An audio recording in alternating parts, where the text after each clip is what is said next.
欢迎收看阿国世界阿国 view。今天大会主席秘书长，现在我们的局处会联络人以及在楼上各位校长议员同事，大家早安，大家好。有今天在这边要针对我们教育处其实我们里面有一些校长算蛮认真的了在这里跟教育处肯定一下承办一些我们县府的活动现在我们在推的视讯教学多元的发展，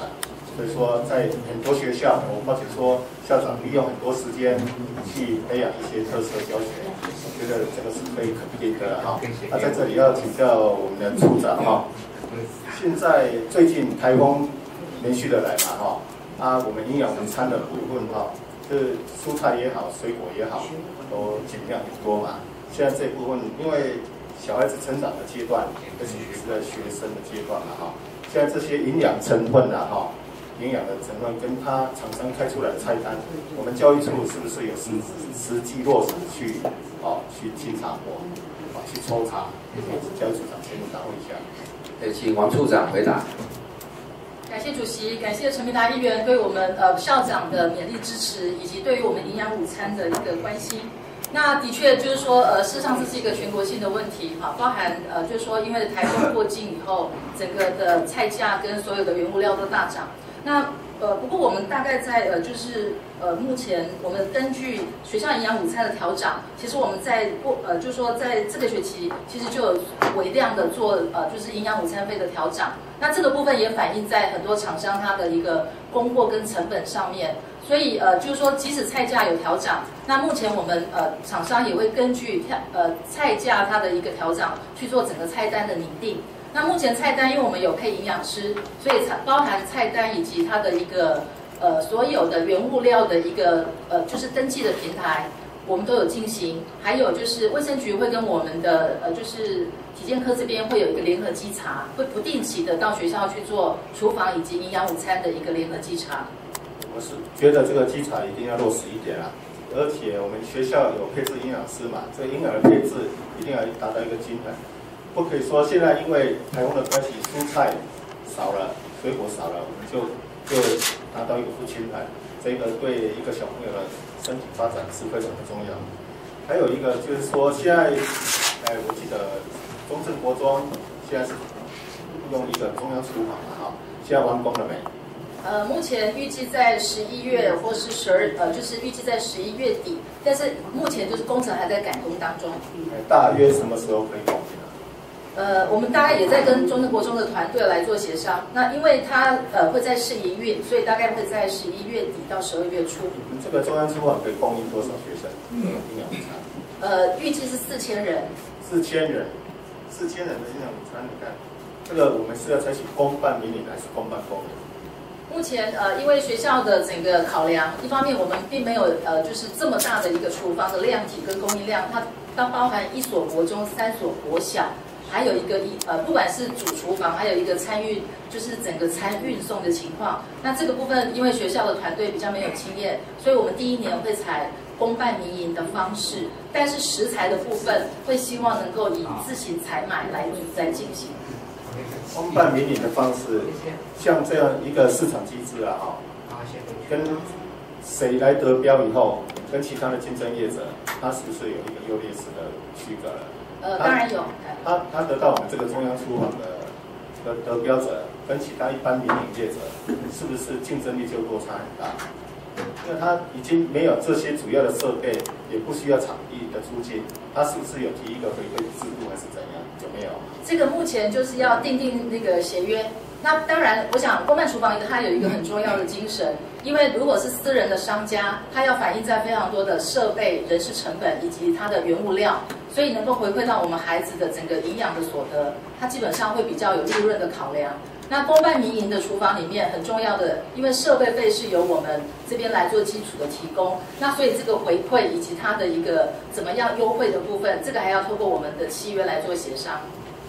一个公办民营的厂商供应4000个学生，是不是变成他跟其他的厂商没有做一个比较了？他就独揽一个4000个学生的供应量，在这一部分，我是觉得说，我们教育处这边一定要严格的把关，一定要严格的把关，因为小朋友在这个阶段的成长期是非常的重要。比如说公办民营，他得天独厚，场地的一些环保啦，一些场地租金啦、设备都是由公家来供应。他钱赚了，结果他实际的营养、实际的跟其他的比较，没有做一个很好的区隔出来，这样不好啦哈。我们要能够把这个公办民营的厨房做得比其他私人的做得还要好，这样才有达到那个中央厨房的意义嘛，是不是？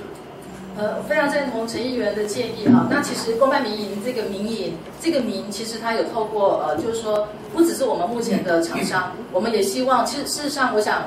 在整个营养午餐的营运上面，其实我们也希望是有良心而且有经营理念的厂商可以来屏东招标。但是在这个部分，我们也需要有一个长久的一个合作的关系，那可以建立大家对于孩子营养午餐的这个，不管是经营的良心，以及它的社会以及企业的社会责任这样的概念。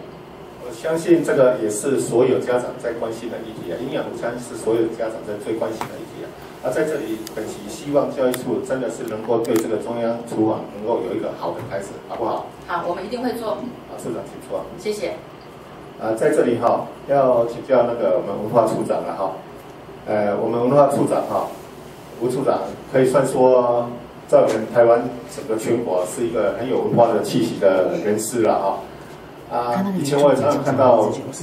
长的社论。现在我们屏东的演艺厅已经开始要试营运嘛，哈，要试营运。现在要试营运应该要去整合一些比较有知名度的人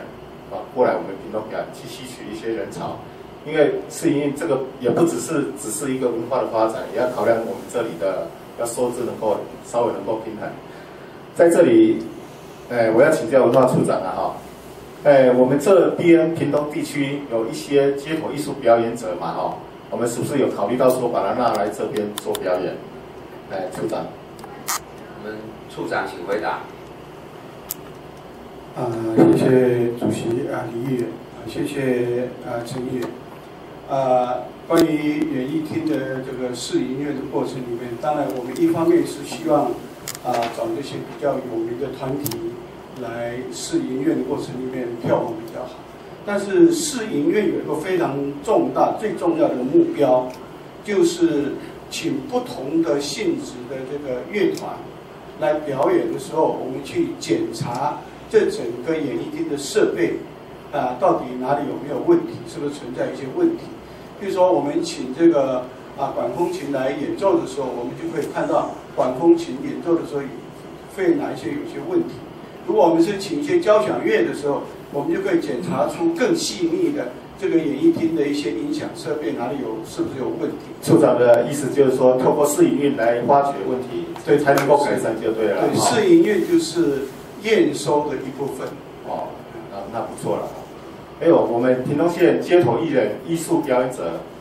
的证照取得是如何取得？我们在表演艺术科。有一个专门的审核的机制，经过考试，每年有定期的考试。像我们前天刚刚考完这个街头艺人的这个考试，然后从这个考试通过这个考试，可以拿到街头艺人的执照。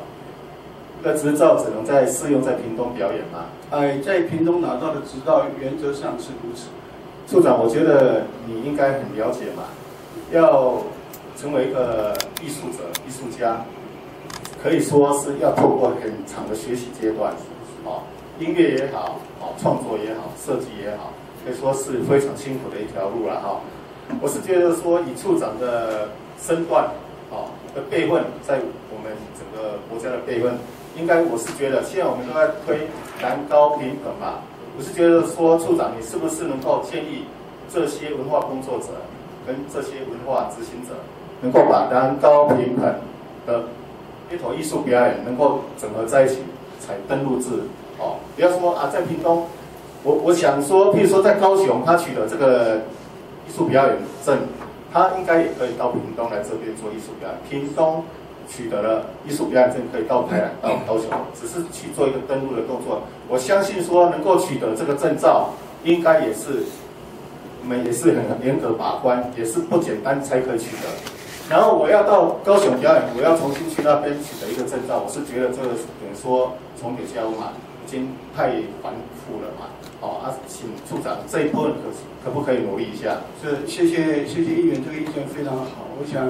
下次在文化部所召开的全国文化会议的时候，我会把它当作重要的提案，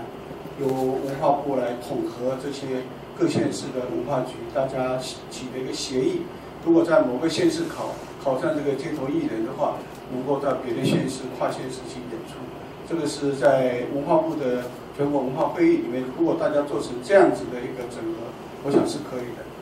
因为我是觉得这个艺术表演者有时候会寄养的时候嘛，我现在在屏东，我到了台南去，看到人家的表演，我就想要秀一下，所以说我们应该让他有这个表演的机会，应该让他有这个表演的机会。像很多团体，刚我也问过了嘛，表演艺术厅这里，我们在整合这些艺术表演者，也来那边让他们做个表演，可以吸引一些人潮，不断的透过这些宣传，让大家能够达到我们这个表演艺术厅这个门票可以一直拉提进来好，谢谢处长，谢谢。今天本期的报告到这边。